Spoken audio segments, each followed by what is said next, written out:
The last time I spoke, I tried to cram, 2 or 3 talks on being a good ancestor into one.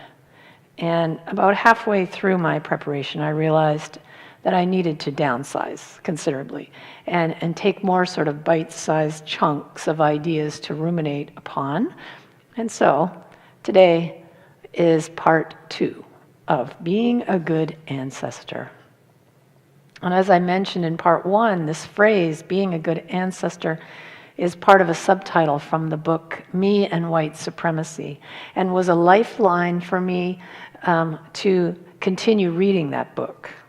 Because, here's why, nothing inspires me more than wanting to leave a more compassionate world for the next generation that is safe, that is environmentally sustainable, where everyone has an equal opportunity to thrive. And that is my vision.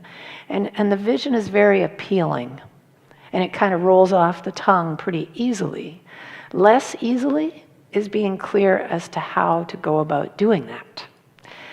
I'm certainly reading a lot lately about cultural evolution and various facets of that, and learning, what is our current situation. I'm really educating myself on all of that.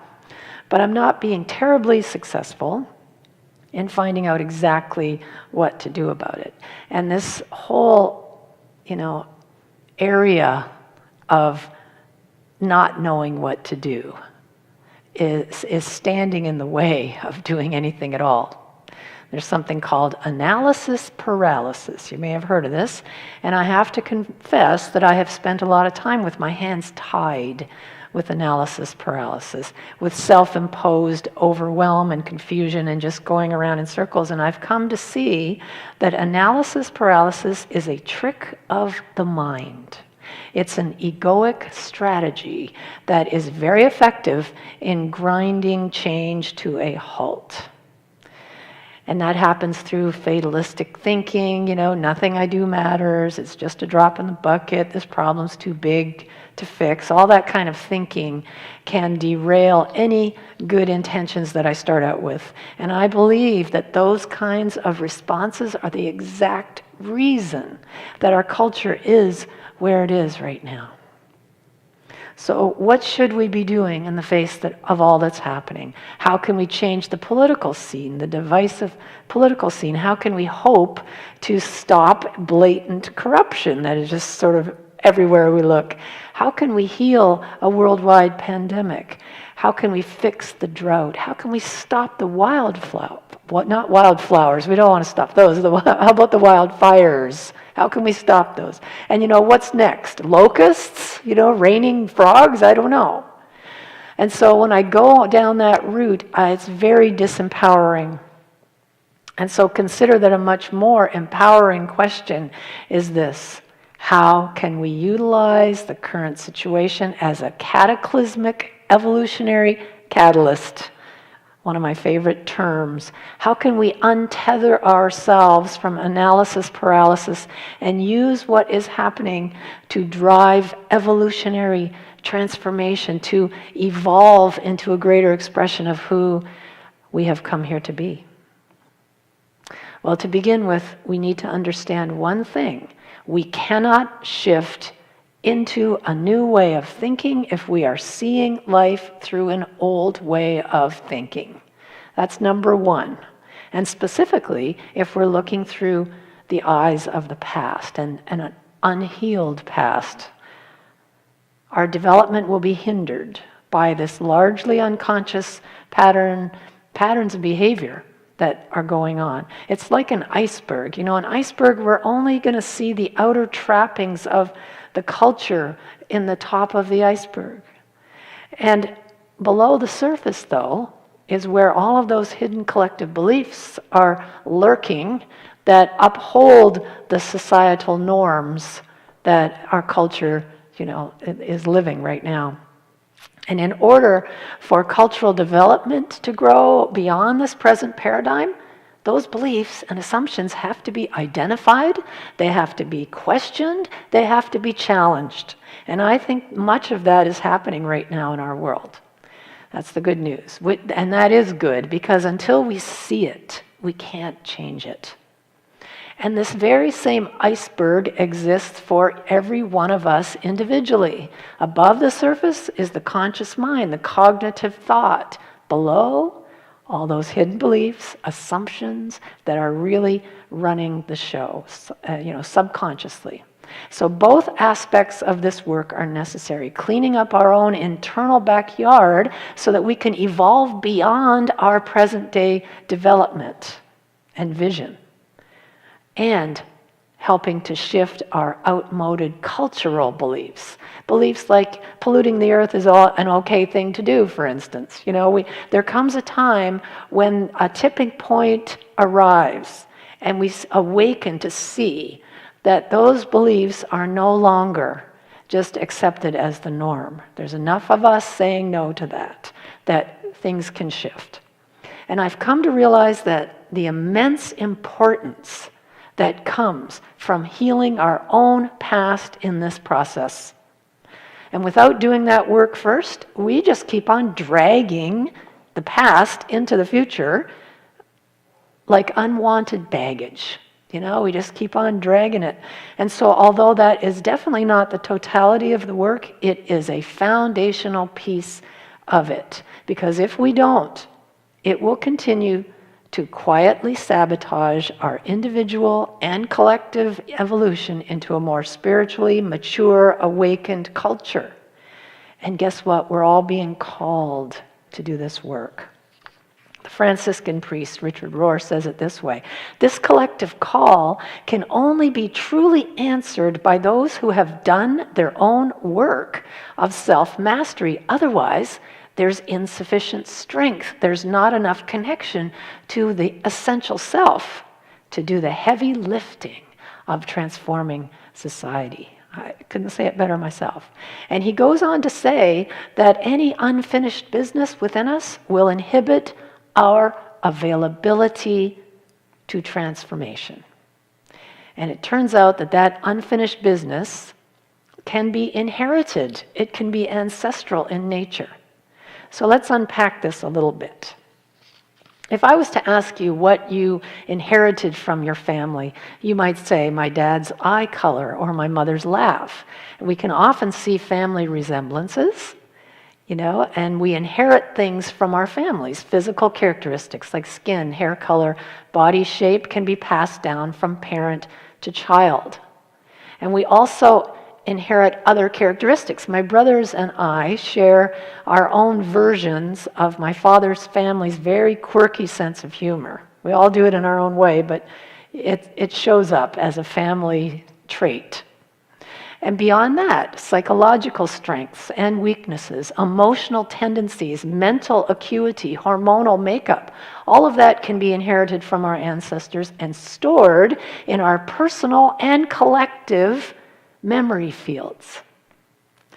When I think of my ancestors and what they've bequeathed to me, all I have to do is drop a fork on the floor.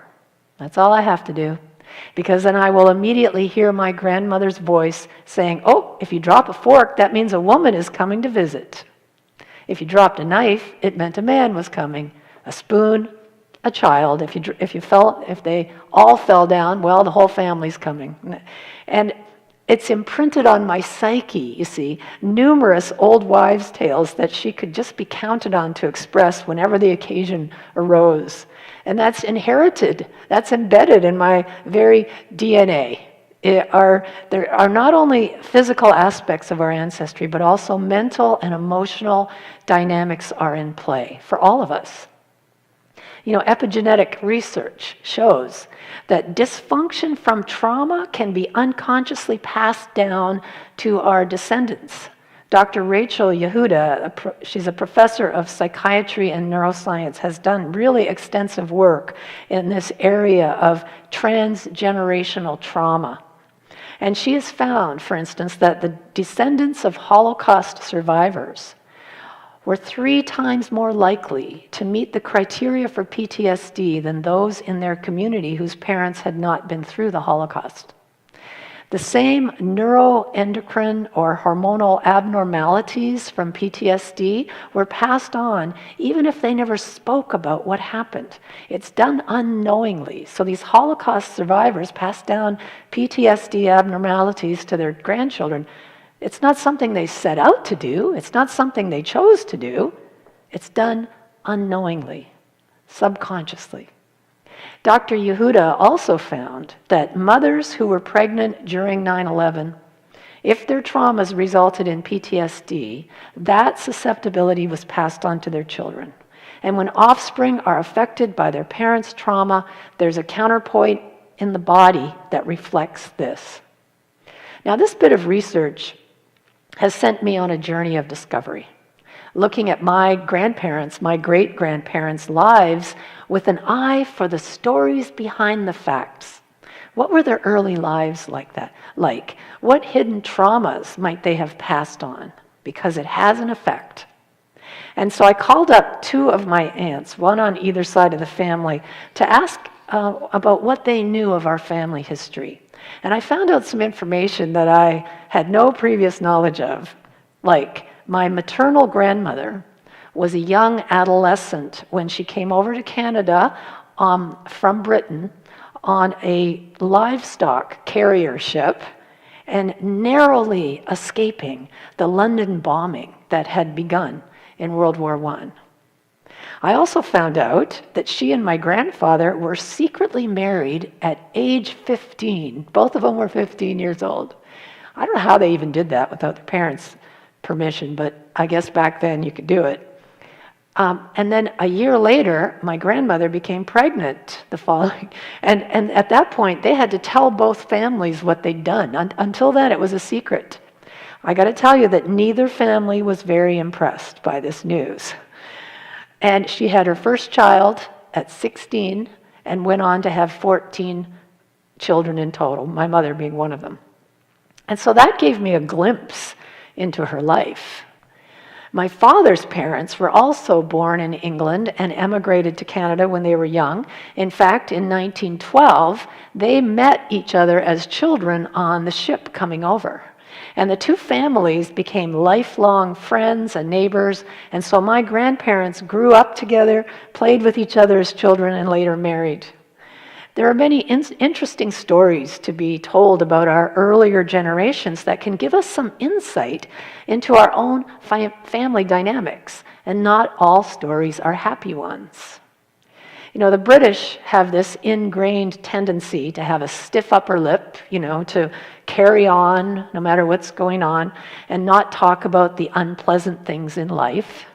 Like, for instance, when World War II ended, my grandmother lost a beloved brother who was killed on the way home from the war. The war had ended. He and his buddies were heading for the ship to bring them back to Canada when their Jeep struck a landmine. How much of my great uncle's traumatic end is encoded within my genetic makeup? How much of my great grandmother's grief in losing her son has made its way into my psyche, even though it was never spoken about?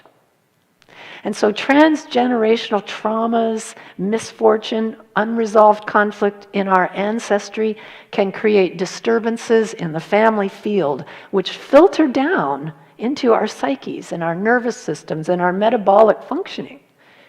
Our ancestors might have been living with poverty and immigration and nutritional deficits and family violence and abuse, addiction, emotional unavailability, wars, incidents and habits that likely originated in personal hardship and were fortified by the cultural norms of the time.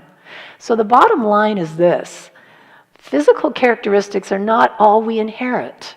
Other family dynamics are passed along. Coping strategies, beliefs, unfinished business accompany our inheritance. And in my family, staying busy was a good thing. It was a good sign. Being a human doing was something that was encouraged. And I have to deal with this every time I think I'm going to take a break. I feel like I should be doing something, and not only something, but something constructive. So this family trait, it doesn't feel to me like it was manufactured. It just feels like that's how life is for me. And that's the way it comes out in our own lives. And family trauma can go on unhealed and unexpressed for generations. Unconsciously, we can bring forward the effects of those traumas. Now, I want to be clear, none of this is our fault. And none of this is our parents' fault or our ancestors' fault. But it is our responsibility to get beyond unhealthy patterns of behavior that have been passed down from generation to generation unconsciously, because until we do, we will just keep perpetuating those unhealthy patterns. And I don't know about you, but I'm ready to say the buck stops here. Maybe this is something I inherited, but it's going to change with me. Now, here's another thing. We don't have to be conversant with every single thing that has happened to our ancestors over the centuries to do this healing work. It just happens to interest me, so I'm delving into it deeper. But truly, to heal our past, we just need to work with the triggering moments in our current life. Do you see? This is important for us. That triggering moment it's the key to shining a light on what unfinished business may still be alive within us. I read recently that we repeat what we don't repair. We repeat what we don't repair. Pain not transformed is pain transmitted. And while we cannot change history, we can learn to differentiate these inherited tendencies in our family field from our own true self. That's the work. So part of our cultural evolutionary transformation involves our own integration of unfinished business from the past. Our personal development mirrors our cultural evolution from infancy through adulthood. And if we have any unhealed wounds from our early life, it will be mirrored for us in the outer world. And we'll need to clean that up in order to move forward into a new paradigm of living unencumbered by the stumbling blocks from the past. So we can identify some of these patterns as we look at our own anxious words and fears and behaviors and physical symptoms, things that trigger us. Being a good ancestor means cleaning up our own internal backyard, and I have used the Q process many times to aid in this work. With the Q process, I was able to actually clear an ancestral wound that had been oozing for decades as I revisited a moment from my past. And just to set it up for you, my paternal grandmother was babysitting me at the time. I was very young. And she came into the kitchen and found me at the stove burning food, practically burning the kitchen down. And she yelled at me to stop. And what came out of her mouth was, "Can't you do anything right?" Now, I have to tell you that my grandmother was the most kindest, most compassionate soul you'd ever want to meet. She never raised her voice, ever, to me. And so that moment was very traumatic, just to have her yell in the first place. And so it had its effect, it had its effect. Later she apologized, she was so sorry she had done it. But it really left an impression on me that stayed with me all these years. And I wasn't even aware of it. That's the thing about it. Even though it was buried in my subconscious over the years, it was still alive for me. And when it surfaced, I was taken right back to the fear and the upset that I'd experienced in that moment as a child. And from a young age, I internalized the idea that I didn't measure up in some way. I can't do anything right. It stayed with me. And as I did the work with the Q process, I suddenly saw the entire scene through the lens of my grandmother. And I realized how horrified she must have been for my safety. No wonder she yelled and just blurted that out. And as a grandmother myself, I could see how much she regretted that moment. I know how I would regret it with my own grandchildren if I'd blurted out something like that. And I was filled with such compassion for her. It was flowing from my heart. And in that instant, I felt a healing occur, a generational healing. It was like this loving thread ran through my grandmother, to my father, to me, to my children, to my grandchildren. And it was a joyful moment to be released from something in the past that I didn't even know that I was tied to. So let me tell you, this work is powerful, powerful stuff. So being a good ancestor means that we heal any family dysfunction that's been passed down from parent to child. Stopping the handoff, you see, stopping it. Being the one to end the nightmare. And forgiveness is the key. Forgiveness. When we're triggered, we see what is being reflected in the mirror, we use it to identify a pain point within, and we do the integration work. This is what it is, and it's never too late to heal wounds from the past. Any living member of a family can do this intervention for the benefit of all. As we confront our larger family story, our children and our grandchildren don't end up shouldering their ancestors' pain. And in this way, we actually set our own ancestors free through our healing. And then we pass it along to our family members, our loved ones, our descendants. This is not woo-woo. You know, when you set your own past free of unforgiveness and pain, it sets others free as well. So I want to invite all of us to take some time to really get the power of this. In your own life, consider what unspoken grief is written within your ancestral history. What relatives have had tragedy in their lives? Who might have struggled with poverty or political oppression or addiction or abuse, lost a child, had a trauma early in life? Trace the genealogy of emotional patterns in your family. And guess what? If you have no way of knowing the answers to any of these questions, just notice your own triggering moments when they arise. That will give you a clue as to what may be lurking under the surface. Ask your heart for guidance as you consider this potentially life-transforming question. What is blocking me from being who I've come here to be? Ask and listen. You won't be steered wrong. And then use whatever emotional healing modality that works for you. The Q process works for me, but there's others too. You can go into therapy if you need to. Grief counseling, family constellation work, shadow integration, mindfulness, prayer, whatever works for you. Get support for this work if you need it. And so the key to being a good ancestor is to heal and integrate your own past. That is the power here. And we do that as we embrace our shadow self by facing triggering events as they arise with compassionate curiosity. Compassion is important in this. We let our heart guide us.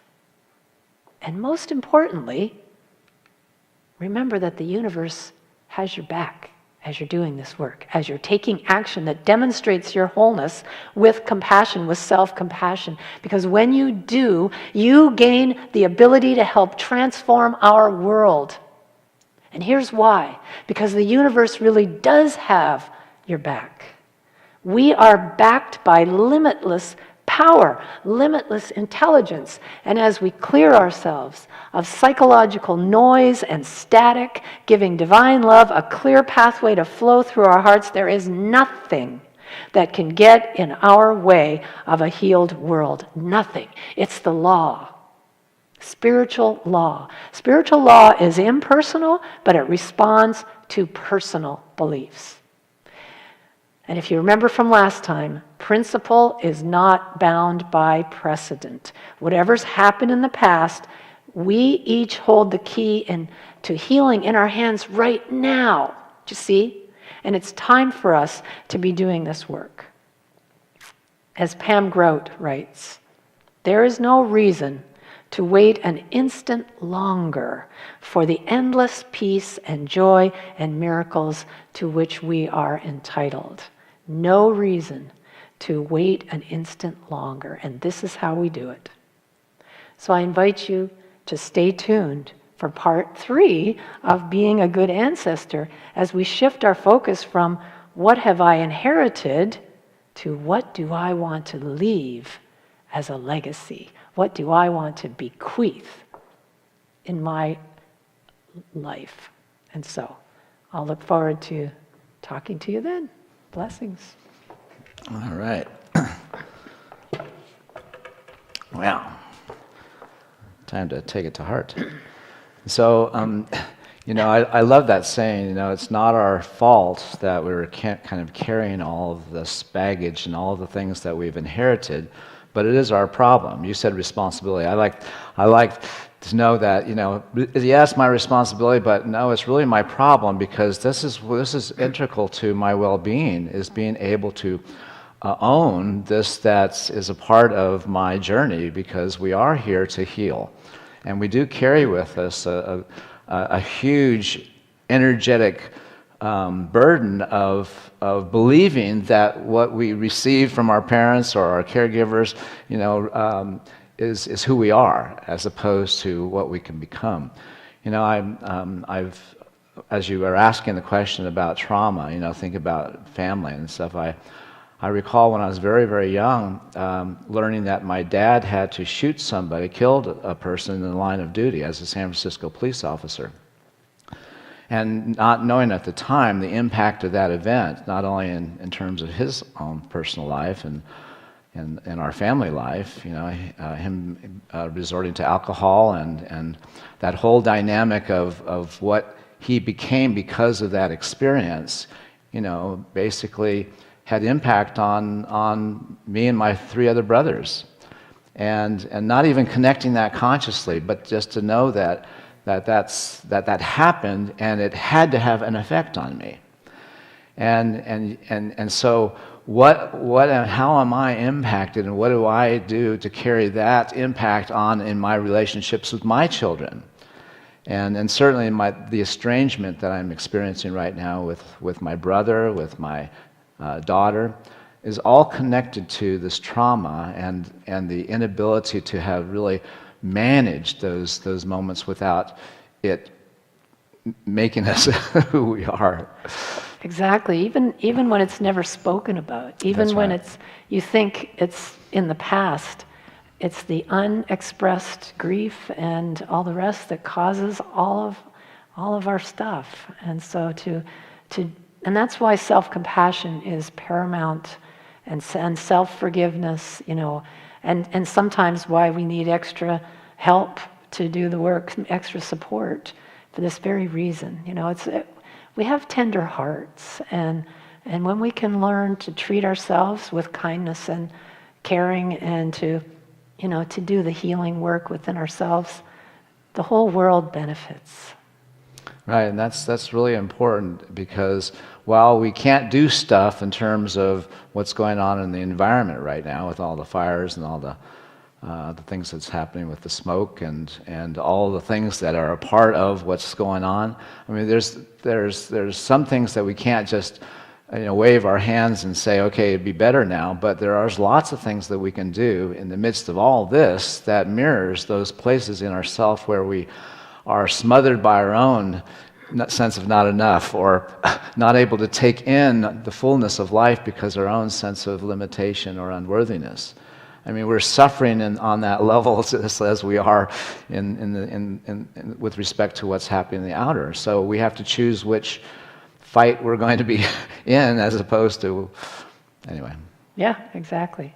And I want to give a shout out to Sean and Tani, and their choice of that song was so perfect, because that's the work. Yeah. That's the work, is to be being that beaming love and joy to the world. And when we clear out, what's keeping that, what's blocking it, that's why I say everybody wins. Yeah. All right.